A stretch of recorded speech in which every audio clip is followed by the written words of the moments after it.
A Glória Pérez fez uma coisa inacreditável, porque ela descobriu que o homicídio de pessoas não era crime hediondo. Você matar uma arara azul, eu adoro arara azul, tá? Você era condenado na hora. Você matar uma pessoa, não. Quando ela descobriu isso, ela sabia que a lei não retrocede, mas ela falou, vou criar uma lei para que outra mãe não sofra o que eu sofri. Você, se um dia estivesse na Amazônia, resolveu pegar um passarinho, e aí o guarda civil chegou para você, não pode o passarinho, você mata o guarda. Porque se não tiver testemunha, você não é preso. Gente. Mas matar uma pessoa, você podia. Você podia matar uma pessoa. A vida humana valia menos que a vida do animal. Acho que tem que ser igual. Tá? Aí o que ela fez? Ela fez a primeira lei de iniciativa popular. O que é lei de iniciativa popular? Você precisa, na época, uma proporção à população. Na época, precisava de 1.200.000 assinaturas em 5 estados diferentes do país. Imagina isso quando não tinha internet. As assinaturas eram colhidas em show do pessoal de MPB. Show de Roberto Carlos, Maria Bethânia, Paralamas de Sucesso, as pessoas iam pro show e... Ela levou. O Congresso teve que votar. Porque eles não esperavam que alguém ia ler a Constituição para saber que aquilo podia. Tanto que a lei da ficha limpa é a segunda lei de iniciativa popular, não foi a primeira. A partir dali, aí sim, mataram uma pessoa, passou a ser crime hediondo. Tá? Que agrava a pena. Então ele pegou antes disso, que a lei não retrocede. Mas olha, que bom pra ele, né? Parabéns, que bosta, né? Parabéns. Bia, eu assisti o documentário, né? Eu me lembro, eu sou contemporâneo dessa época, me lembro bem do caso.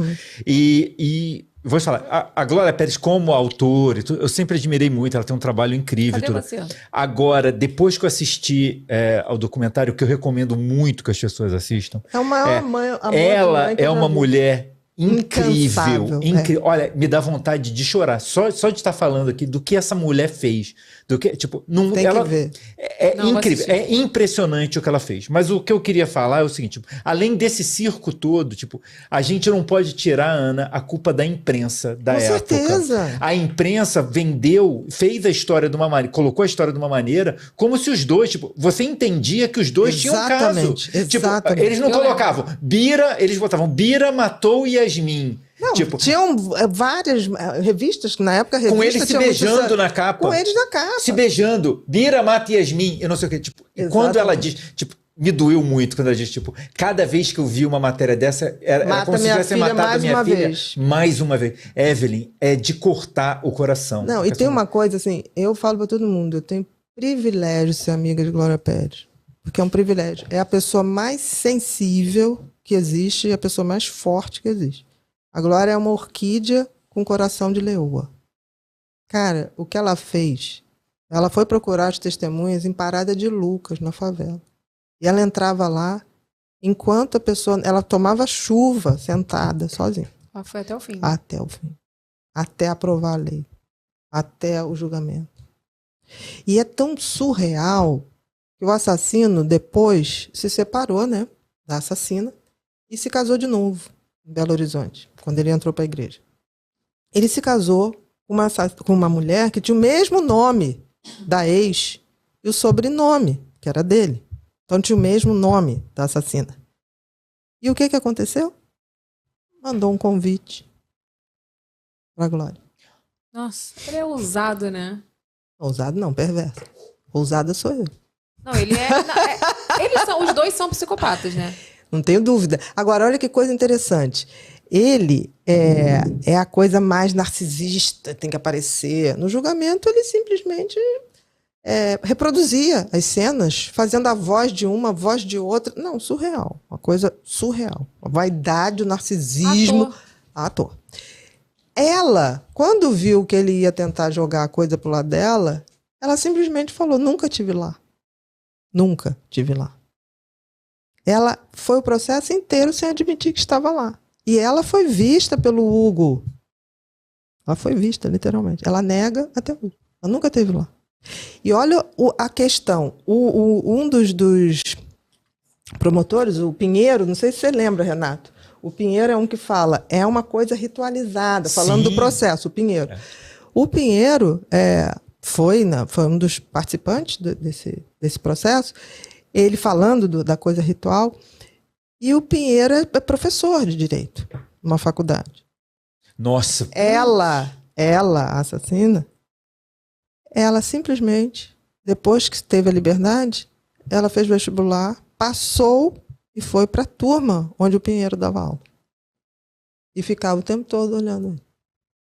Gente, os dois são doentes, eu acho. Não, vamos ter respeito aos doentes. São perversos. Doente ruim, que eu quero dizer. Não, Né? mas o que você está falando é perversidade. Doença a gente trata. Doença a gente trata. Perversidade vem da alma. Gente, que coisa. Mas, Bia... Chocada estou. Não, é para ficar mesmo, Evelyn. Bia, o que me consola... o que me consola agora é que esse documentário devolveu isso para a mídia. É um documentário, eu li essa semana, que ele transcendeu a HBO, que está sendo pirateado para camelô. Não, é uma coisa fantástica. Não, fantástica. A Glória me ligou e me mandou essa coisa. E eu, quando ia lançar, eu falei, Glória, isso vai explodir. Ela falou, não tem muita esperança, porque é um canal fechado, né? Tipo assim, tem que pagar. Eu falei, você se engana. Esse documentário tem a força da verdade. Espere. Aí ela me mandou. Aí eu falei, querida, sabe a última vez que aconteceu isso? De estar no camelô? Tropa de elite. Foi a última vez. Foi exatamente que vazou. Tropa de elite. Verdade. E vou te dizer, né? Teve que ser uma coisa fora do nosso país. HBO.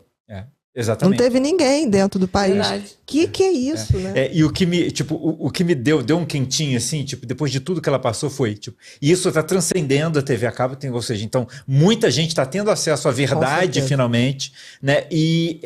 Tipo, ele não, porque ele nunca, as pessoas reconhecem ele, mas ela agora, você abre o Instagram, toda hora aparece uma foto dela. Ela é essa aqui, tá? Ela mudou, porque ela mudou de nome, ela foi se transformando. Ela mudou de nome, assim. Porque ela casou com um advogado. Entendeu? Ela casou com um advogado. Então agora toda hora que você abre o Instagram, aparece uma foto dela que ela tá loura. Ela mudou de cara. Ela foi mudando. E ela tem uma filha. E que ela preparou para ser a substituta da Dani. Ela leva a menina em todos os espetáculos que tem os amigos da Dani ligados a ela e faz a menina tirar foto. E ninguém sabe com ela. Ai, gente. Que tal? Muito louco, né, Renato? Eu queria ser você, mas como você tomou meu lugar, né? Você tem que pagar. Porque você tirou o lugar que eu ia ter. Quanto tempo passou isso? 30 anos? 30 anos. Se você tem um filho que tem TDAH, redobrar a sua atenção. Por quê? Porque os estudos mostram que o TDAH tem maior tendência em se envolver com vícios de substâncias e também de comportamentos viciantes, como pornografia, vício em videogames, em jogos de azar. Justamente porque esses vícios liberam dopamina. E todo TDAH tem uma deficiência de dopamina, por isso ele vai buscar nas drogas a dopamina que ele não tem. Então, muitas vezes ele se depara com esse fenômeno de usar a droga ou um comportamento de vício e se sentir bem por conta da dopamina que é liberada. Se você ou alguém que você conhece enfrenta esse desafio, conheça o curso agora mesmo.